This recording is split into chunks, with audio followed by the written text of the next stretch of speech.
ఏమండోయ్ ఈసారి veg non veg combination తో ఒక గొప్ప కర్రీ ఎట్టుకొచ్చేసానండి. అబ్బా అంత గొప్ప కాంబినేషన్ ఏంటా అనుకుంటున్నారా?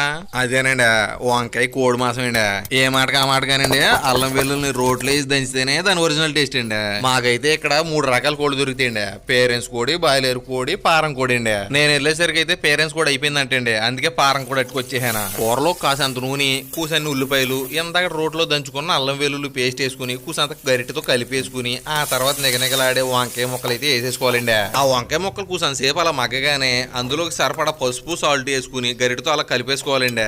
ఆ తర్వాత ఒయ్యారంగా కూరలోకి రెడీగా ఉన్న మాంసం ముక్కలను అయితే వేసేసుకోవాలండి. ఆ తర్వాత వేసుకున్న ముక్కలు కూర అంతా పట్టేలాగా ఈ విధంగా అయితే కలిపేసుకోవాలండి. ఆ తర్వాత కావాల్సినంత కారం వేసుకుని ముక్కకు బాగా పట్టేలాగా అయితే కలిపేసుకోవాలండి. నెక్స్ట్ ఇంకా కావాల్సిన నీళ్లు వేసుకుని మూత ఇట్టేస్తే లోపల కొత్త కొత్తలు ఆడిపోద్దండి. మీరు కూసంత ఓపిక తెచ్చుకుని మీకు ఇష్టమైన కాంబినేషన్ ఏంటో కామెంట్లో పెట్టేశారనుకోండి, నాకు వీలైతే గనక ఆ వీడియో చేయించి మీ ముందుకు